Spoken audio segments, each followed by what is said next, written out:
learning Quran together. بسم اللہ الحمدللہ والصلاۃ والسلام علی رسول اللہ۔ سورہ البقرہ آیت نمبر 216۔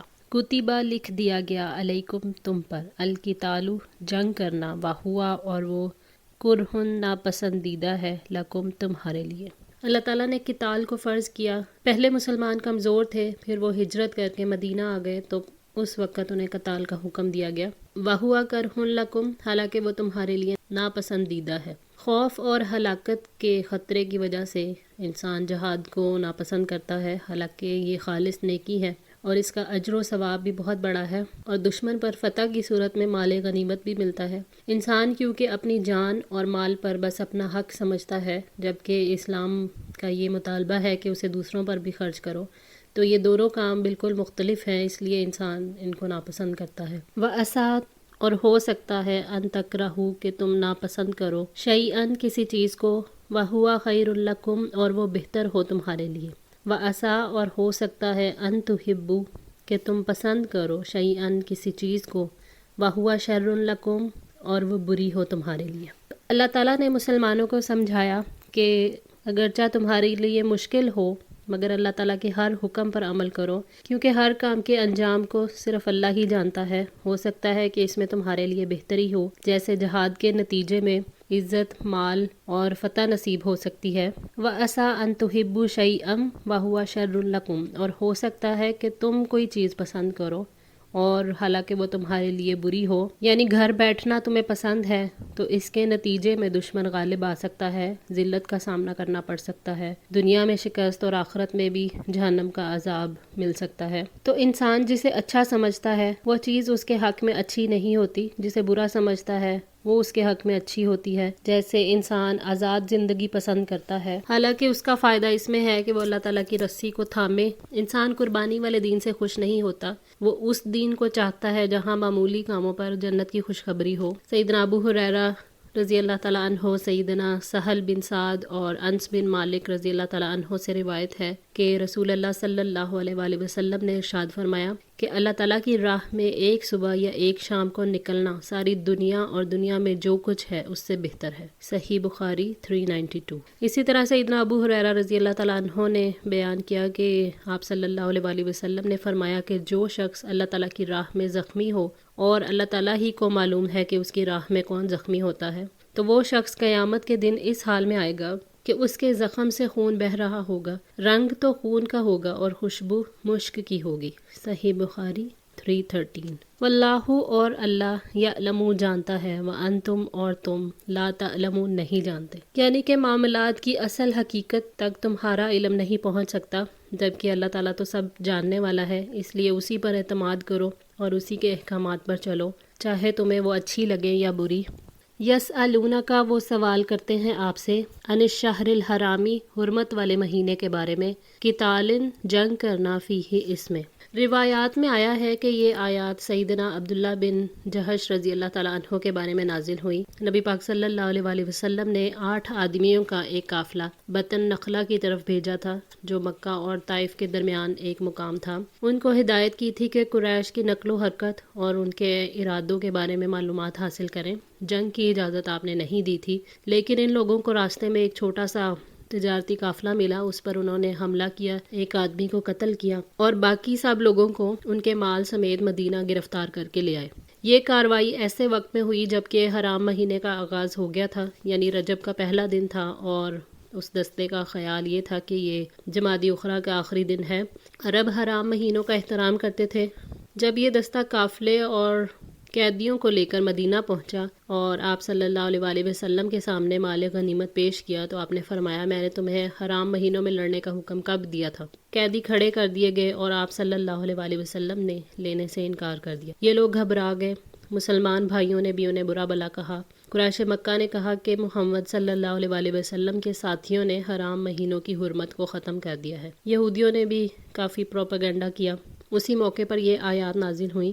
معاملے کا سچائی کے ساتھ فیصلہ ہو گیا اور آپ صلی اللہ علیہ وآلہ وسلم نے قیدیوں اور مال غنیمت کو قبول کر لیا۔ ابن کثیر۔ کل کہہ دیجئے، قتل، جنگ کرنا، فیہ، اس میں، کبیرٌ، کبیرہ گناہ ہے۔ اللہ تعالیٰ نے یہ ثابت کیا کہ ان لوگوں نے اللہ تعالیٰ سے کفر کیا، لوگوں کو اللہ تعالیٰ کے راستے سے روکا اور مسجد حرام کی حرمت کو توڑا، اس میں مسلمانوں کو اذیت دی اور پورے 13 سال ان کو اذیتیں دے کر اللہ تعالیٰ کے راستے سے روکتے رہے۔ پھر مسجد حرام کے رہنے والوں کو ان کے گھروں سے نکالا، انہوں نے حرم کے تقدس کا کوئی خیال نہیں رکھا اور اس کے احترام میں جو اصول تھے ان میں سے کسی اصول پر عمل نہیں کیا، تو انہوں نے بس حرم کو اور حرام مہینوں کو ایکسکیوز بنایا ہوا تھا اور حقیقی احترام نہیں تھا۔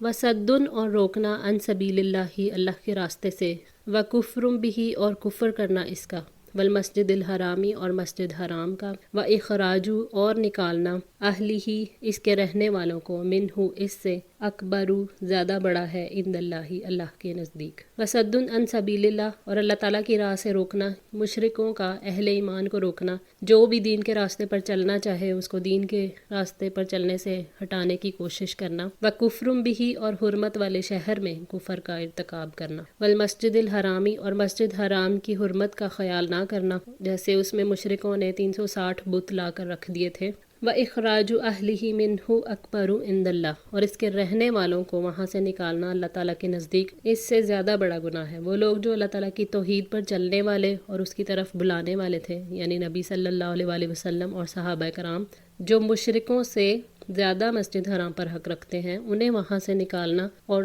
اس گھر تک نہ پہنچنے دینا اللہ تعالیٰ کے نزدیک یہ زیادہ بڑا جرم ہے۔ وَالْفِتْنَةُ اور فتنہ اکبر زیادہ بڑا ہے، من القتل قتل سے، یعنی اللہ تعالیٰ کے راستے سے روکنا، شرک کرنا، غیر اللہ کی عبادت کرنا، ایمان والوں کو کعبے میں نہ جانے دینا اور ان کو گھروں سے بے گھر کرنا، ایسا فتنہ ہے جو قتل سے زیادہ بڑا ہے۔ وَلَا يَزَالُونَ اور وہ ہمیشہ رہیں گے، یقاتلونکم جنگ کرتے تم سے، حتیٰ یردوکم یہاں تک کہ وہ پھیر دے تمہیں، ان دینکم تمہارے دین سے، ان استطاعوا اگر وہ استطاعت رکھیں، اور وہ ہمیشہ تم سے لڑتے رہیں گے۔ اسلام کے دشمن مسلمانوں کے خلاف کئی طرح کی جنگ کرتے رہے ہیں، کئی قسم کے ہتھیار استعمال کرتے رہیں گے اور ان کا مقصد بس ایک ہی ہے کہ کسی طرح انہیں ان کے دین سے پھیر دیں۔ مسلمانوں کو یہاں پہ خبر دی جا رہی ہے کہ ان سازشوں میں ثابت قدم رہیں۔ ان کا اصل مقصد ایمان والوں کو قتل کرنا اور ان کا مال لوٹنا نہیں، بلکہ انہیں کفر کی طرف لوٹانا ہے۔ اس وجہ سے وہ دین سے پھیرنے کے لیے اپنی پوری قوت استعمال کر رہے ہیں، جیسے اللہ تعالیٰ نے ارشاد فرمایا،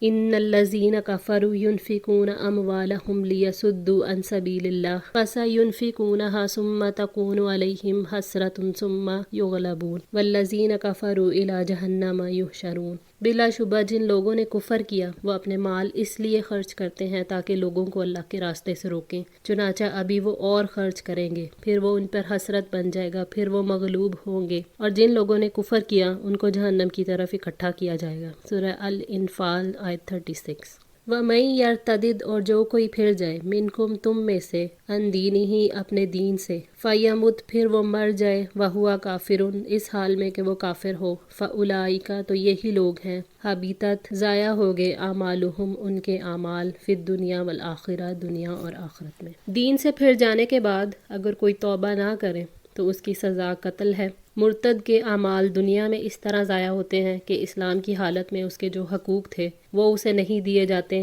مثلا اس کا نکاح ٹوٹ جائے گا، اس کو مسلمانوں کی میراث میں سے حصہ نہیں ملے گا، مسلمانوں کے قبرستان میں دفن نہیں ہوگا، مرد ہو تو قتل کر دیا جائے گا، عورت ہو تو ساری زندگی قید میں رکھی جائے گی۔ نبی پاک صلی اللہ علیہ وآلہ وسلم نے فرمایا، من بدل دینہ فاقتلوہ جو اپنے دین کو بدل ڈالے تو اسے قتل کر دو۔ صحیح بخاری 6923۔ اور اسی طرح مرتد کے اعمال آخرت میں بھی ضائع ہو جائیں گے۔ مسلمان ہوتے ہوئے جو نمازیں اس نے پڑھی ان کا اجر نہیں ملے گا، جو روزے رکھے، جو زکوٰۃ دی ان کا اجر نہیں ملے گا، جو بھی کوئی حج کیا اس کا اجر نہیں ملے گا۔ مسلمان ہوتے ہوئے جو بھی نیک اعمال اس نے کیے تھے وہ سب ضائع ہو جائیں گے۔ سب سے بڑا نقصان یہ ہے کہ مرتد کو آخرت میں ہمیشہ کے لیے جہنم میں ڈال دیا جائے گا۔ وَأُولَئِکَ اور یہی لوگ اصحاب النار آگ کے ساتھی ہیں، ہم فیہا خالدون اور اس میں ہمیشہ رہنے والے ہیں۔ مرتد ہونے والا جو ہے وہ کافر ہو جاتا ہے اور کافر کے سب اعمال برباد ہو جاتے ہیں۔ مرتد ہونے والا آگ میں جائے گا جہاں وہ ہمیشہ رہے گا۔ لیکن جو مرتد ہونے کے بعد دوبارہ دین اسلام کی طرف لوٹ آئے تو اس کے پچھلے اعمال بھی اس کی طرف لوٹا دیے جاتے ہیں۔ ان الذین آمنوا یقیناً جو لوگ ایمان لائے، والذین اور وہ جنہوں نے ہاجرو ہجرت کی وجاہدو اور جہاد کیا فی سبیل اللہ کی راہ میں۔ اس آیت میں 3 اعمال کا ذکر ہے، ایمان، ہجرت اور جہاد فی سبیل اللہ۔ ان الذین آمنوا، یقیناً جو لوگ ایمان لائے، یعنی جنہوں نے سب سے بڑی بھلائی ایمان کو پا لیا، جس کی بنیاد پر اعمال قبول ہوتے ہیں اور اس کے بغیر فرض ہو یا نفل کوئی عبادت قبول نہیں ہوتی۔ والذین ہاجروا، اور جنہوں نے ہجرت کی، یعنی جنہیں ہجرت جیسا عمل نصیب ہوا کہ انہوں نے اپنے رب کی خاطر اپنے وطن سے جدائی کو گوارا کیا، جن کو اللہ تعالیٰ کی محبت کی خاطر اپنا وطن، اپنا مال، اہل و عیال اور دوست چھوڑنے پڑے۔ وجاہدوا فی سبیل اللہ، اور جنہوں نے اللہ کی راہ میں جہاد کیا، اللہ تعالیٰ کی رضا کی خاطر۔ اعمال صالحہ میں سب سے بڑا عمل جو ہے وہ جہاد ان کے نصیب میں آیا۔ اولئک، یہی لوگ ہیں، یرجونا، جو امید رکھتے ہیں، رحمت اللہ، اللہ کی رحمت کی۔ جو ایمان، ہجرت اور جہاد جیسے اعمال کو سختیوں کے باوجود پورا کرتا ہے، وہی اللہ تعالیٰ کی رحمت کا امیدوار بن سکتا ہے۔ اس آیت میں اشارہ ہے کہ مومن خواہ کتنے ہی بڑے بڑے اعمال کر لے، تب بھی اس کے لیے مناسب نہیں کہ وہ ان اعمال پر بھروسہ کرے، بلکہ وہ اپنے رب کی رحمت کی امید رکھے کہ اللہ تعالیٰ اس کے اعمال کو قبول فرما لیں گے، اس کے گناہ بخش دیں گے اور اس کے عیبوں کی پردہ پوشی کریں گے۔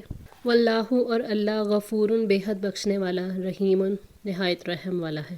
اللہ تعالیٰ نے ایمان لانے والوں کو اپنی وسیع مغفرت اور رحمت کا احساس دلایا تاکہ وہ ہجرت اور جہاد جیسے اعمال کریں اور اللہ تعالیٰ کی رحمت کے امیدوار بن جائیں۔ یہ آیت دراصل مجاہدین کے اسی دستے کے متعلق ہے جنہیں نخلا کی طرف بھیجا گیا تھا۔ ان مجاہدین کو یہ پریشانی تھی کہ انہیں اس جہاد کا ثواب بھی ملتا ہے یا نہیں، کیونکہ اس میں 2 غلطیاں ہو گئی تھیں۔ ایک یہ کہ انہوں نے نبی پاک صلی اللہ علیہ وآلہ وسلم کی اجازت کے بغیر جہاد کیا تھا، اور دوسری یہ کہ 1 رجب کو لڑائی کی جس کا انہیں پتہ نہیں تھا۔ تو اللہ تعالیٰ نے فرمایا انہیں اللہ تعالیٰ کی رحمت کا امیدوار ہونا چاہیے، کیونکہ اللہ تعالیٰ غلطیوں کو معاف کر دینے والا ہے اور مہربان ہے۔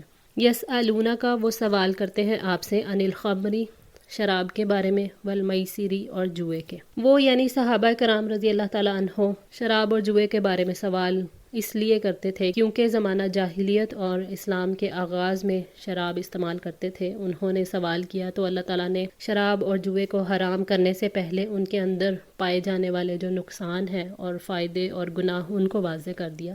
کل، کہہ دیجئے، فیہما، ان دونوں میں، اسمن، گناہ ہے، کبیرن، بہت بڑا، ومنافع، اور کچھ فائدے ہیں، للناسی، لوگوں کے لیے۔ شراب کے نقصانات میں سب سے پہلے تو اللہ تعالیٰ کی ناراضگی ہے۔ انسان شراب پینے کی صورت میں عبادت نہیں کر سکتا اور آخرت کے نقصان کا باعث بھی بنتا ہے، اور یہ عقل پر ایسا پردہ ڈالتی ہے کہ ہر برائی کو خوبصورت بنا کر پیش کرتی ہے۔ شراب پینے والے جو ہیں وہ وقتی طور پر اپنے آپ سے بھی غافل ہو جاتے ہیں۔ پھر اس کے معاشرتی نقصانات بھی ہیں، دشمنی، نفرت، بغض جیسی برائیاں پھیلتی ہیں۔ صحت کے لیے بھی نقصان دہ ہے، جگر اور گردوں کو خراب کرتی ہے۔ اسی طرح جوئے کے بھی نقصانات ہیں۔ جوئے کی وجہ سے شیطان انسان کے دماغ پر چھایا رہتا ہے، اور اس سے ہاتھ میں آنے والا جو مال ہے اس کی وجہ سے انسان بہت سی برائیوں میں چلا جاتا ہے۔ کیونکہ یہ مال حرام طریقے سے آیا تو اسی لیے حرام کی نظر ہو جاتا ہے، نہ ہی اس ایسے آدمی کا کوئی مددگار ہوتا ہے۔ ومنافع، اور فائدے ہیں، للناسی، لوگوں کے لیے۔ تو شراب اور جوئے کے کچھ فائدے بھی اللہ تعالیٰ نے بیان کیے۔ اس سے جسم میں چستی آتی ہے اور ذہن ایک دم تیز ہو جاتے ہیں، اور اس کی خرید و فروخت میں کافی نفع ہوتا ہے، اور جوئے میں جیتنے کی وجہ سے انسان کو کچھ مال بھی مل جاتا ہے۔ وَإِسْمُهَا، اور ان دونوں کا گناہ، اکبر، زیادہ بڑا ہے، من نفعہما، ان کے فائدے سے۔ شراب اور جوئے میں بڑا گناہ جو ہے وہ دین کے اعتبار سے ہے، کیونکہ دونوں ہی انسان کے اخلاق اور کردار کو تباہ کرتے ہیں۔ شراب اور جوئے سے انسان کی عقل اور اس کے دین کو جو نقصان پہنچتا ہے، اس اعتبار سے اس کا گناہ جو ہے اس کے نفع سے زیادہ بڑا ہے۔ انسان کو محض کسی چیز کے چند فائدے نہیں دیکھنے چاہیے، بلکہ نفع اور نقصان میں موازنہ کر کے دیکھنا چاہیے کہ اصل میں دین، ایمان اور اخلاق کا فائدہ کہاں پہ ہے اور نقصان کہاں پہ ہے۔ اصولی بات ہے کہ جس چیز کے نقصانات اس کے فوائد سے بڑے ہوں اس کام کو چھوڑ دینا چاہیے۔ اللہ تعالیٰ نے شراب چھوڑ دینے کے لیے آمادہ کیا ہے، تھوڑے سے دنیا کے فائدوں کی خاطر جس سے ایمان، اخلاق، دین اور آخرت کے بھی نقصانات ہوں، اسے جائز قرار نہیں دیا جا سکتا۔ وَيَسْأَلُونَكَ، اور وہ آپ سے پوچھتے ہیں، ماذا، کیا، ينفقون، وہ خرچ کریں، کل کہہ دیجیے الافوا جو ضرورت سے زائد ہو۔ سیدنا ابن عباس رضی اللہ تعالیٰ عنہ سے روایت ہے کہ جب فی سبیل اللہ خرچ کرنے کا حکم دیا گیا تو صحابہ کرام کی ایک جماعت رسول اللہ صلی اللہ علیہ وآلہ وسلم کی خدمت میں آئی اور عرض کیا کہ ہمیں نہیں معلوم کہ کس قسم کے نفقہ کا ہمارے اموال میں حکم دیا گیا ہے، سو ہم کیا خرچ کریں۔ اس پر یہ آیت نازل ہوئی، کل الافوا، آپ کہہ دیں کہ جو ضرورت سے زائد ہے۔ افوا جو ہے وہ زکوٰۃ کے علاوہ ہے۔ نبی صلی اللہ علیہ وآلہ وسلم نے فرمایا بے شک مال میں زکوٰۃ کے سوا بھی حق ہے، جامع ترمذی 659۔ ایسا حق جو مال والا اللہ تعالیٰ کی رضا کے لیے خود مناسب جگہ خرچ کرتا ہے۔ اللہ تعالیٰ نے اس معاملے کو آسان بنا دیا کہ وہی خرچ کریں جو ضرورت سے زیادہ ہے۔ نبی پاک صلی اللہ علیہ وآلہ وسلم نے فرمایا کہ بہترین صدقہ وہ ہے جو اپنی ضرورت پوری ہونے کے بعد ہو، اور ابتدا اس آدمی سے کرو جس کی کفالت تمہارے ذمہ ہے۔ صحیح بخاری 1426۔ سیدنا ابن عباس رضی اللہ تعالیٰ عنہ سے مروی ہے کہ یہ حکم فرضیت زکوٰۃ والی آیت کے ذریعے منسوخ ہو گیا۔ کذالک، اسی طرح یبین اللہ، واضح کرتا ہے اللہ لکم، تمہارے لیے، الآیاتی، آیات کو، لعلکم، تاکہ تم تتفکرون، غور و فکر کرو۔ اللہ تعالیٰ اسی طرح آیات کو کھول کر بیان کرتا ہے، یعنی یہ آیات جو حق اور باطل کے درمیان فرق کرتی ہیں، تاکہ تم غور و فکر کرو، تاکہ تم شریعت کے احکامات کو جانو۔ وہ اپنے احکامات کو لوگوں پر واضح کرتا ہے تاکہ وہ نصیحت حاصل کریں۔ اللہ تعالیٰ اپنے تمام احکامات، وعدے اور وعیدیں کھول کھول کر بیان فرماتا ہے تاکہ لوگ دنیا کے ختم ہو جانے اور آخرت کے باقی رہنے کے بارے میں غور و فکر کریں۔ جس کو دل سے یہ یقین حاصل ہو جائے پھر وہ دنیا کو آخرت کے مقابلے میں کبھی ترجیح نہیں دے سکتا۔ فی الدنیا والآخرہ، دنیا اور آخرت کے بارے میں، تاکہ تم دنیا اور آخرت کے بارے میں غور و فکر کرو، دنیا کے تیزی کے ساتھ ختم ہونے اور آخرت کے باقی رہنے پر غور کرو جو کہ سزا اور جزا کا جہان ہے۔ وَيَسْأَلُونَكَ، اور وہ آپ سے سوال کرتے ہیں، عَنِ الْيَتَامَى، یتیموں کے بارے میں، کل کہہ دیجئے اصلاح کرنا، لہم، ان کی، خیر، بہتر ہے۔ جب اللہ تعالیٰ نے سورہ نساء کی آیت نمبر 10 نازل فرمائی، ان الذین یأکلون اموال الیتامی ظلما انما یأکلون فی بطونہم نارا وسیصلون سعیرا، بلا شبہ وہ لوگ جو یتیموں کے مال ظلم سے کھاتے ہیں وہ اپنے پیٹوں میں آگ کے سوا کچھ نہیں کھاتے اور جلد ہی وہ دہکتی ہوئی آگ میں داخل ہوں گے۔ تو ایمان والے جو تھے ان پر کافی انہیں پریشانی ہوئی، انہوں نے خوف سے یتیموں کا مال اور ان کا کھانا اپنے سے الگ کر لیا۔ صحابہ کرام رضی اللہ تعالیٰ عنہ نے آپ صلی اللہ علیہ وآلہ وسلم سے سوال کیا تو اللہ تعالیٰ نے فرمایا کل اصلاح لہم خیر، کہہ دو کہ ان کے لیے کچھ نہ کچھ سنوارتے رہنا بھلائی کا کام ہے۔ اصل مقصد تو یتیم کے مال کی اصلاح اور اس کی حفاظت ہے۔ وَإِنْ، اور اگر تخالطوہم، تم انہیں ساتھ ملا لو، فَإِخْوَانُكُمْ، تو وہ تمہارے بھائی ہیں۔ اگر یتیم کا مال دوسرے مال میں اس طرح ملا لیا جائے کہ یتیم کے مال کو نقصان نہ پہنچے تو یہ جائز ہے، جیسے بھائی مل جل کر کرتے ہیں۔ اصل معاملہ نیت اور عمل کا ہے۔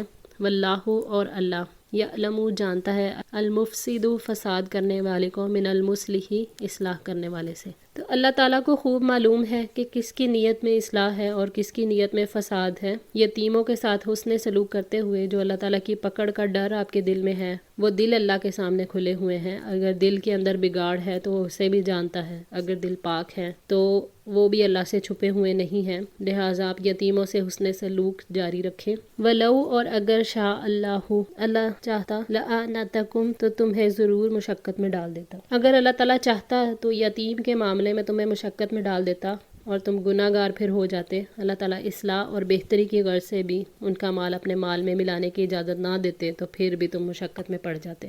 ان اللہ، بے شک اللہ، عزیز، سب پر غالب، حکیم، حکمت والا ہے۔ یقیناً اللہ تعالیٰ سب پر غالب ہے، اللہ تعالیٰ کمال درجے کا غلبہ رکھتا ہے، لیکن وہ حکیم ہے، وہ وہی کام انجام دیتا ہے جس کا تقاضا اس کی حکمت کرتی ہے۔ اللہ تعالیٰ کے احکامات اور اس کے کام اس کی حکمت کے تابع ہیں۔ وہ اسی چیز کا حکم دیتا ہے جس میں فائدہ ہو اور اسی سے روکتا ہے جس میں نقصان ہو۔ دعا ہے اللہ تعالیٰ ہماری اس کوشش کو قبول فرمائے، ہماری غلطیوں کو، تاہیوں کو معاف فرما کر ہماری اصلاح فرمائیں۔ جزاکم اللہ خیر، والسلام علیکم ورحمۃ اللہ وبرکاتہ۔